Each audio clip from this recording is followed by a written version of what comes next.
Like I said, House Indians might be getting restless, but not just the House Chiefs. House Majority Leader Steny Hoyer today saying that extending tax cuts for the wealthy would be a big mistake. What's more, he ain't too sure about indefinitely extending those Bush-era tax cuts for the middle class either. To Democratic strategist Christian Dorsey on maybe a party revolt. Christian, I know I'm hearing more and more of these Democratic senators and congressmen all saying, you know, we're getting the heebie-jeebies about this tax thing. Is it a revolt?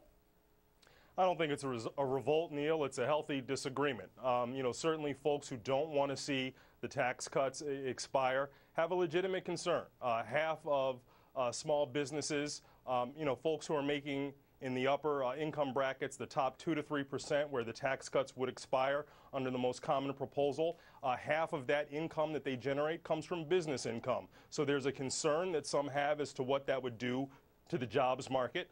But I think on balance, what we see is that the upper top 2 to 3% can certainly afford to pay a little bit more if the chief concern is how we begin to generate the revenues that we need to deal with the deficit issue. Well, maybe they can, but let's say maybe they can, Christian. But when people like Ben Nelson and some other prominent liberals are saying, well, we're for raising taxes on the rich eventually, just not now, and we don't think 2012 or 2011 are the years to even consider it.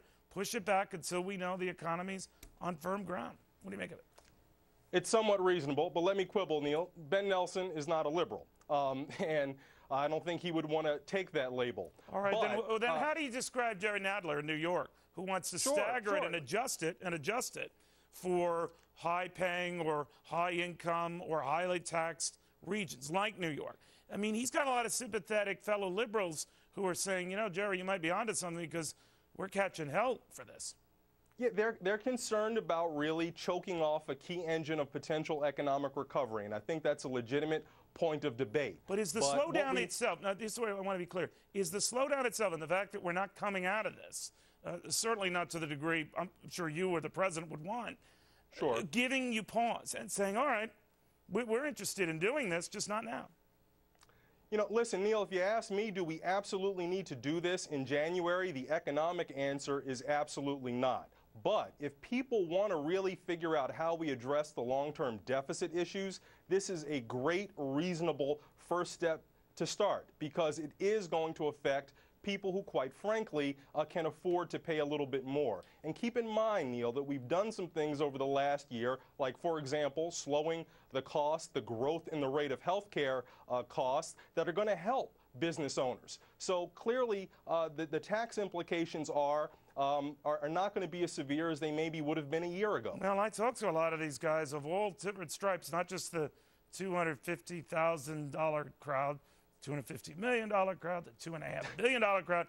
So what is described as that top percentage or two, it covers a wide swath. And to a man or a woman, what they're saying is, why and how do you expect me to invest, to grow, to do anything, even to buy stuff, when the environment looks this dicey, with higher taxes coming, more regulations coming? I'd be a nut to put money to work right now. That's why. They're sitting on $2 trillion in cash. But look, let's remember why the environment is dicey, and your previous speaker alluded to this. No customers, because there is such reduced consumer demand due to the worst recession since the Great Depression. And hiking their taxes is going to increase that demand? Listen, Neil, the key thing is we need to focus economic policy on growing the number of jobs so that we grow the amount of income out there that people can spend on businesses. Let's keep our eye on the prize. That is the principal policy challenge. All right. Well, I'm just saying, Chris, and you're a great guy, I'm just saying it's a costly prize. It's going to be a very, very costly prize. But you're a great guy. I'd love to get you back. Christian, thank you very much. Love to see you again. Thank you. All right.